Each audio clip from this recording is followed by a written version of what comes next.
His Excellency Mr. Gawai, the High Commissioner for India, and Mrs. Gawai, Dean Lawrence Carter, Mrs. Narinder Chauhan, Deputy High Commissioner for India, distinguished guests, ladies and gentlemen. It gives me great pleasure to welcome you to the celebration of the 141st birth anniversary of Mahatma Gandhi. We dedicate this year's celebration to the recognition of the profound impact Gandhi and his thoughts had on some of the most distinguished leaders of mankind. In many ways, these leaders have helped shape the history of our civilization and have made our world a better place, a place where we can still aspire and hope for a life full of love, peace, and harmony. It is true that the issues Gandhi wrestled with continue to haunt our civilization with even greater intensity. War and destruction, strife and bloodshed, sectarian and communal violence, bigotry and intolerance, greed and degradation of the environment. However, his thoughts and the principles he enunciated are as relevant today as when he first espoused them.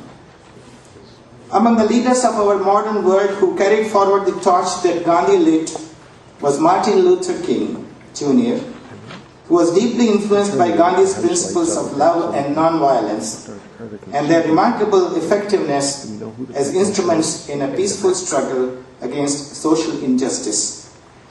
King observed, and I quote, "As I read about Gandhi, I became deeply fascinated by his campaigns of non-violent resistance. As I delved deeper into the philosophy of Gandhi, my skepticism concerning the power of love gradually diminished, and I came to see for the first time its potency in the area of social reform." The following words of King have a fresh resonance in the times in which we live, and I quote again, "If the humanity is to progress, Gandhi is inescapable.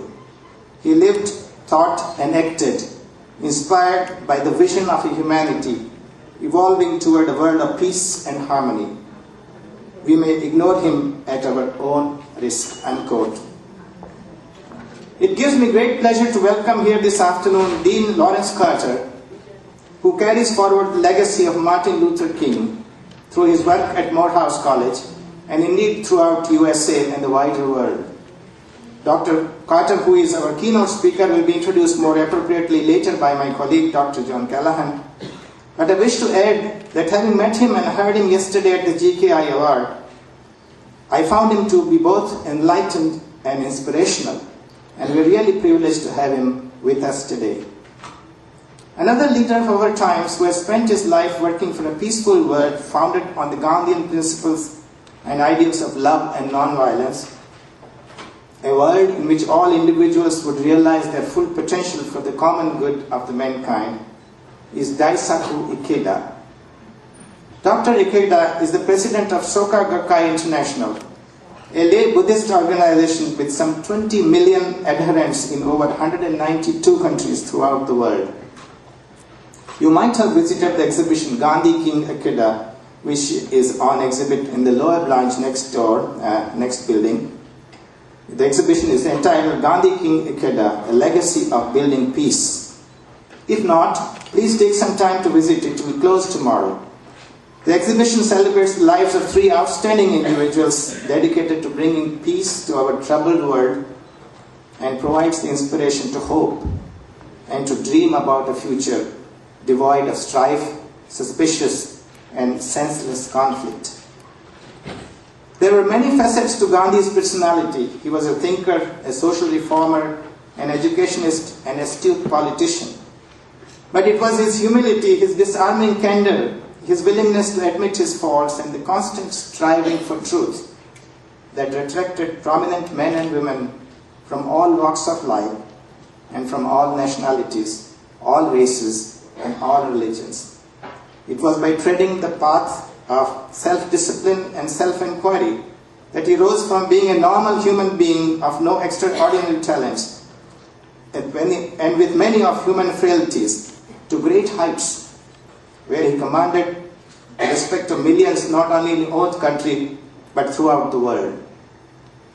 What made this man arouse such strong notions and influence and the thoughts of so many? He was perhaps unique among many of his stature in that he identified himself with the people he served, living like them, moving among them as equal.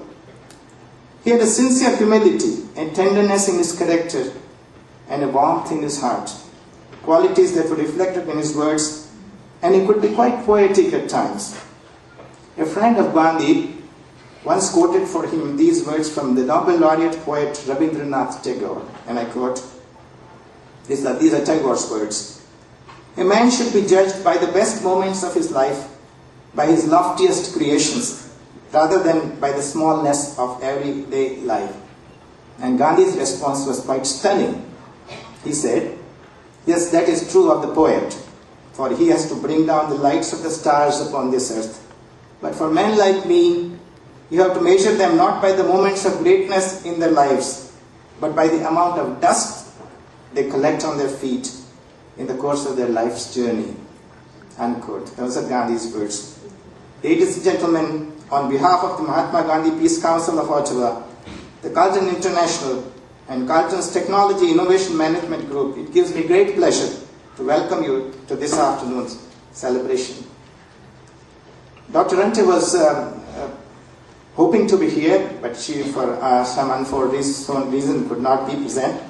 So we will we'll move on to inviting our speaker, and I'll request Dr. John Callahan, Emeritus Professor at Carleton, to welcome our keynote speaker and to formally introduce him. John.